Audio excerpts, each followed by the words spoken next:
Hello and welcome to the All About Pigeons podcast. We have a very special episode for you today, so stick around.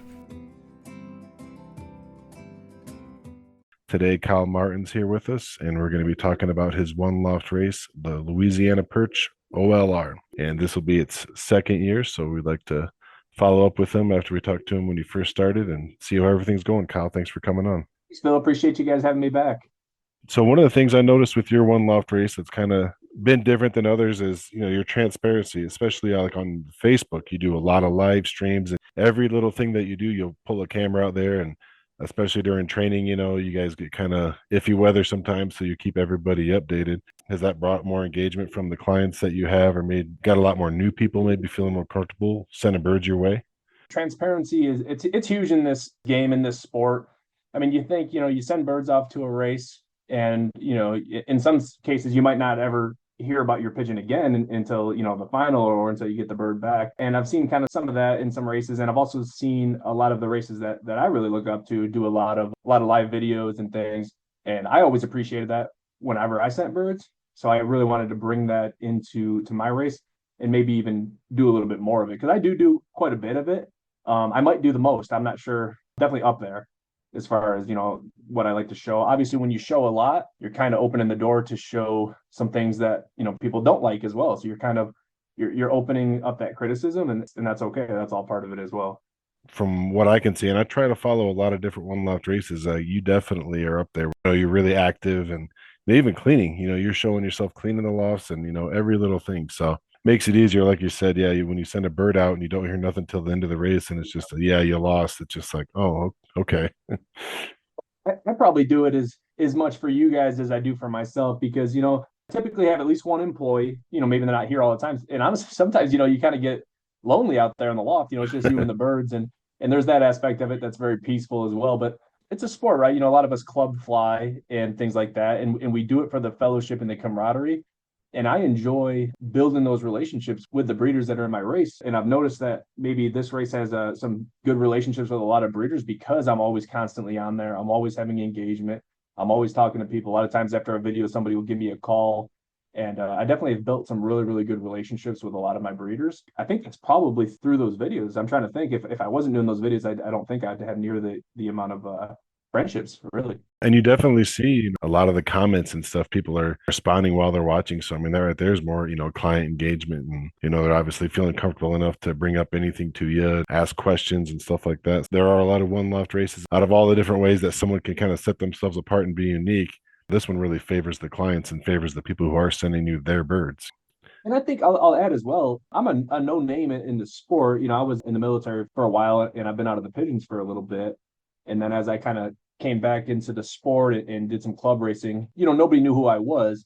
To come off the street and start a one loft race, it's hard to just get a lot of interest. So I definitely wanted to take the time and let everybody know who I am and really what I'm all about. And, by doing those videos every day, I feel like people, they get a chance to get to know me through them as well. And then they can make their decisions if they, if they feel comfortable sending birds or not. I think it's better to do that than just send birds to some race that you have no idea who somebody is at all. So how many birds did you have for your first year? We took in, I think, right around 800 birds last year. Okay. I'll tell you, when I first set out to do a race, if I got 500, I was going to be very, very. So we passed that goal, and we have bigger goals this year and for the future. So we'll just see how it goes. What was the payouts for some of the top places? I wrote a check for $20,000 to, I think that was the biggest check I wrote out, and that was, I believe, both a average speed and a good score on the final. The top average speed position paid out this year $15,000, and the top first place, I believe, was $10,000 for the final last year. And then we also had an optional 400-mile race. Top payout on that one was $10,000 as well. So all in all, I think we paid out around $190,000. Oh wow, nice. Are your perch fees going to be going up this next year, or are they going to stay the same? The perch fee is $150 a bird. If you send 5, you get 1 free. So you can send 6 for the price of 5. And then if you send 10, you get 3 free. Yeah, that's a good price. Yeah, we're trying to incentivize people to send more birds, obviously from the aspect of we're trying to get a few bucks in our pocket so we can run a good race here.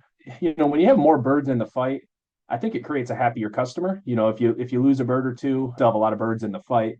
Whereas if you send 1 or 2 birds, and you lose, one or both, well, then it's a lot harder. Obviously, from a customer standpoint, you're not going to be thrilled with that. And I try to send pretty healthy teams to a lot of races. I usually send 6 birds is the number I like. And again, if I lose one or two, I still got 4 birds there in the fight, and I'm very okay with that. Well, that makes sense too. Yeah. What has been some of the biggest challenge that you had in this first year? I would say from start to finish, I think the biggest challenge we had was we got hit with pox pretty hard. And I'll tell you, well, we did not vaccinate for pox. We're going to this year, so that was a learning point. I've talked to some other one loft managers, and I know one specifically that did pox and had really good results. And I know some others that do pox and then they still say the birds get pox and sometimes even worse. We are going to pox and we're going to play around with it. We're going to try it this year. When you're running these races, it takes a lot of these guys, it takes years and years to kind of see what's working and what's not working. But for year 2, we are going to implement that and hopefully it works well for us. So I would say that was our first big challenge. We had a little bit of sickness come through, but honestly, not bad. Honestly, not nearly as bad as I thought we might have for year 1. So I think we were pretty blessed with that. Challenges, I would just say the cost of running a race. It's extremely expensive, and especially if you're trying to do it at the level that I am. I put everything I had into it, and then we had to bring birds in order to free up some capital to finish. For example, like we built a big load room, 20 by 20 load room with a load ramp and everything. Really nice, really happy with it. But we didn't have the money to do that until we started bringing some birds in. We've reinvested every single dollar back into the race, and it'll take a little while, before we can even ever get profitable. So we're just putting it all back into the race, and we're going to continue. It'll be the same this year. We got big plans, plan on doing this a long time, so we don't have any problem doing that. If you can figure out a way to end sickness when you have that many birds coming to a location, that happens like at every one loft race, like the big ones, the little ones. There's just so many birds all coming in. Even if you require them to do all these different things, the birds are still going to be in a stressed out state and just, be vulnerable to all kinds of things. And if one bird comes in there, if you figure out a way to totally circumnavigate sick birds at the beginning of a race, you'd really have the secret formula. Yeah, well, the problem is they're all coming from a different loft, as you know, and if you have 200 breeders in some of these races, 400, 600 different lofts, the birds are not sick themselves, but they're carrying something. It really just creates a cesspool. We vaccinate for PMV again, PMV rota. We're going to vaccinate with pox this year, and we didn't have issues with PMV. I think we got ahead of that. Whenever you're bringing in that many different diseases that birds are carrying, it just creates a tough environment on the birds, especially like you said when they're stressed. Yeah, I don't think that's anything new for one loft races. I think you experience what everybody else does who does that. Yep. Talking to other managers and sharing information and trying to figure out what works really good. So you did say that you hired somebody. So what is their role there? Are they like a loft manager, or are they just kind of where you need them to be? Yeah, just where I need them to be. Yeah, I'm still 100% full-time loft manager. We have over 3,000 perches in the loft. Like last year, we didn't even use the second half of the loft. We used a whole half of the loft, but we didn't even really need that much space. But there's a lot of perches, right? And you got to get in there. You got to keep it clean, scrape perches. We pressure washed the loft. We were doing it once a week last year. We'll see what it requires this year, depending on the birds. We disinfect the loft often with Virkon. We have a power sprayer that we use for that. It's just constant. My helpers, they handle a lot of that kind of stuff. With all these different one loft races that are coming up and growing and getting bigger, one of the side effects, which I think is really cool, is that they're creating full-time positions where people get to work with pigeons all day. So I really like that. Keep growing, keep creating these positions. And honestly, and like you said, that's a full-time role, and it's something you can put on a resume. I mean, it's a loft manager. It's a job. I mean, there's a lot of things you could list as job duties that you could carry over. How has it been with doing all the training and trailing out these birds to different distances? Have you had any hiccups with that, or has that been pretty smooth for you? I would say the biggest hiccup it had, going back to just the costs, on my property here, we had to actually. So if you see where my loft is, it used to be a bunch of trees and everything there. I had all those does down, and I dug a pond on my property, and I brought all that dirt over to build a pad up to build that loft because that used to be a lower spot and a little bit swampy. Well, where I pull the trailer in to load the birds, where I have to pull out over there is still a little bit of a low spot. So I need to bring in some more dirt and kind of create a road system this year. So that'll be another one of the things that we're reinvesting back into the race is building that up this year. But there was a time last year where I actually got stuck in there pulling the trailer and had to let the birds out. We were going to train that morning. We couldn't. Just one of those things. It just takes time to kind of build it up. But that was the probably the biggest issue. But other than that, I mean, training the birds, I'm a military guy, so getting up early in the morning and everything that comes really easy and natural for me. I prefer it. So getting the birds loaded up, and I'll tell you that shoot system we have with the number of birds we had last year, I'm not exaggerating. I could load the whole trailer in 15 minutes. That's efficient. Well, the birds get routine as well when they learn the first couple days, and then maybe even the first couple of weeks. But after that, I mean, the birds know exactly where to go. So, what are some of your future goals for the one loft race? Are you planning on doing different miles or maybe adding another loft? What's your plans in the future? We added a 300-mile race this year. I know a lot of people were interested in that, and they made some really good points. I talked to a lot of my customers, and one of the point that was made was that if you, especially when you're looking at average speed, last year we had a 100-mile activation, and then we had our 150, 200, 250, and then we jumped to 350. And if you combine those, the actual average is, I forget, it's only like 200 miles or something. So we added a 300 mile to kind of increase that average. And then we also still have our optional 400. So we'll have a 300, a 350, and an optional 400, which gives us three races over 300 miles. And I think if you compete in all three of those races, I think you have a really good, opportunity to find a really good bird. I think it's set up to definitely test the pigeons and do what everybody's after is testing these pigeons and seeing what they have. I think you can do that here at the Louisiana Perch. So, this will be your second year right now. And we've talked a lot about this on the podcast, though, is there's so many one loft races coming up. How do you feel about that? Would you consider that like a competition? Because I know a lot of people that send to multiple lofts as well. They'll play in a lot of different games, I guess you could say. That's actually an interesting question. There's a lot of birds out there, so there's definitely enough birds to go around. It's an expensive game, right? So when breeders are picking the races that they want to send to, they can't send every race. I mean, some guys can, some of the guys that have a few extra bucks in their pocket, but not everybody does. So it does kind of boil down to, you definitely want to be one of those races at the top that are sought after. And that's what we're trying to do here is definitely be in the conversation of one of those races that people, definitely want to send to every year. I haven't really looked at them as a competition. I'm really just trying to make sure that I do the right things, that I'll be one of those the reliable races every year that people definitely want to have their birds in. So, what would be your advice for a new person who doesn't really understand the ropes of it all? What would be your pitch to kind of give them that, you can try this out? Yeah, well, it's actually funny you asked that question because I cannot tell you how many phone calls I took this year of people telling me that they want to start a one loft race.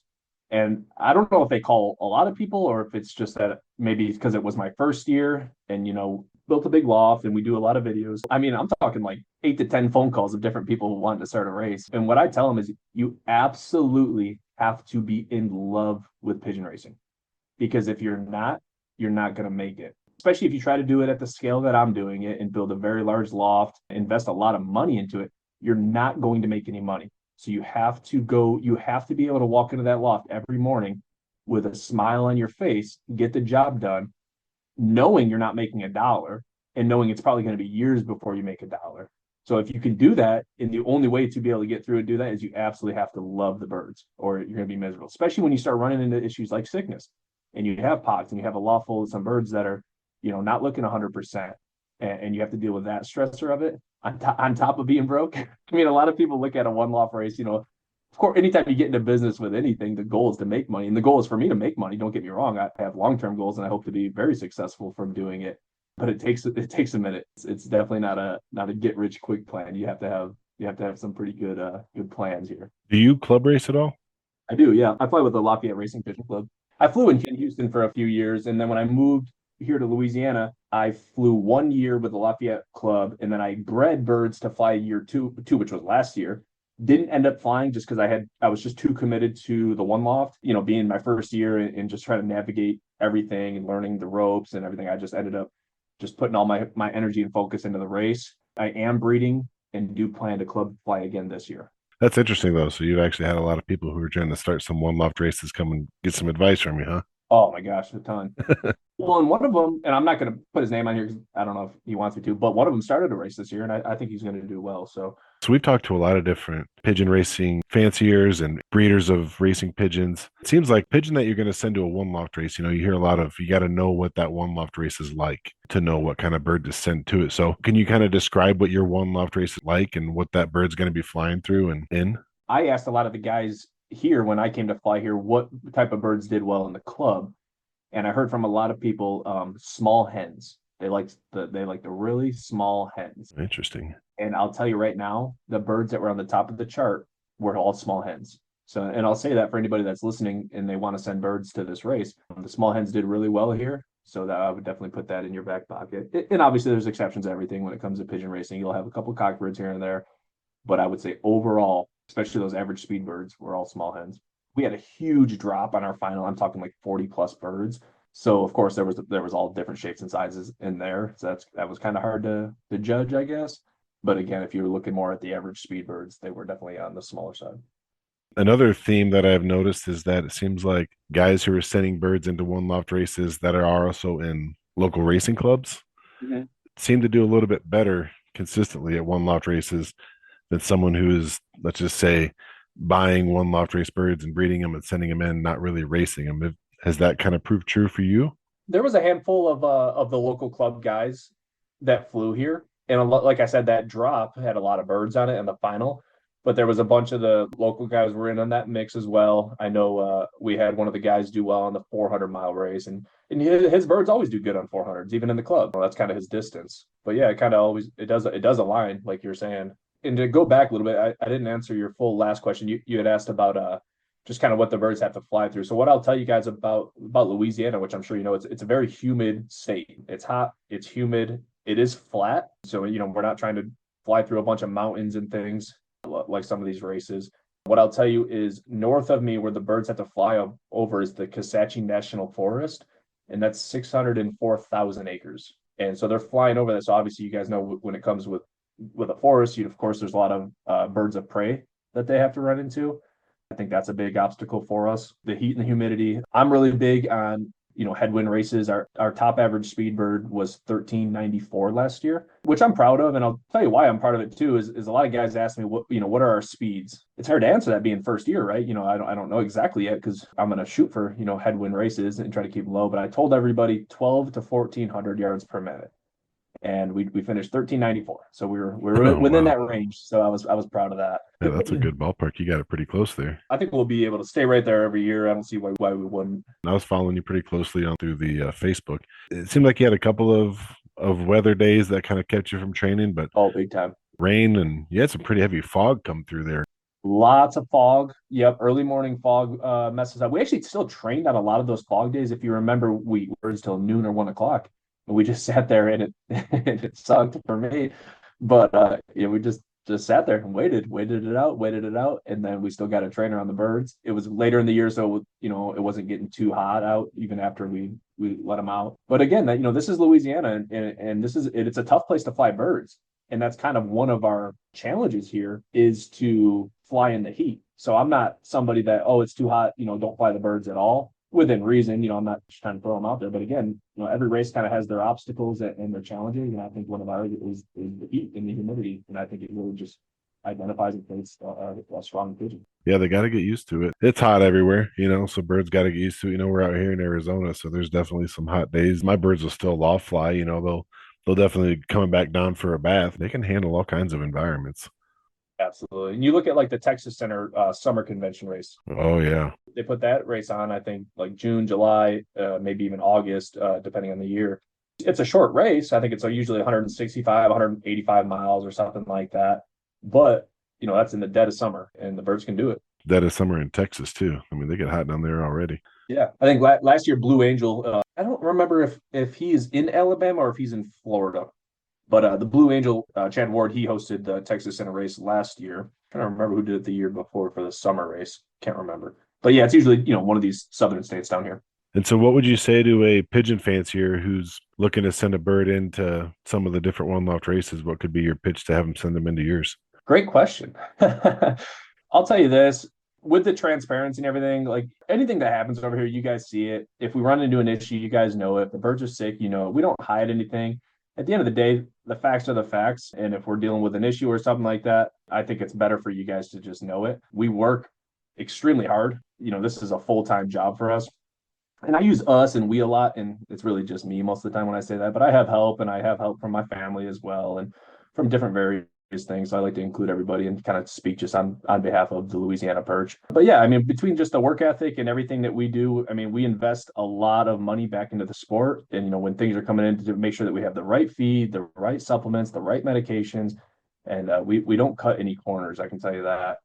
And we're going to put a lot of miles on the birds in the training this year, make sure that they're very, very ready for the series. I think it's going to be a good series. Can you share with us some of your socials and websites and phone numbers and stuff like that for people who are interested and want to reach out? Yeah, so we're very active on Facebook. It's a Louisiana Perch One Loft Race. If you're looking for any information or again videos, things like that, I would definitely follow our page. If you're a pigeon flyer, you're probably on Wind Companion. We do try to do a lot of updates on Wind Companion as well to keep everybody in the loop, because a lot of people don't have Facebook. Our phone number is 716-525-5653.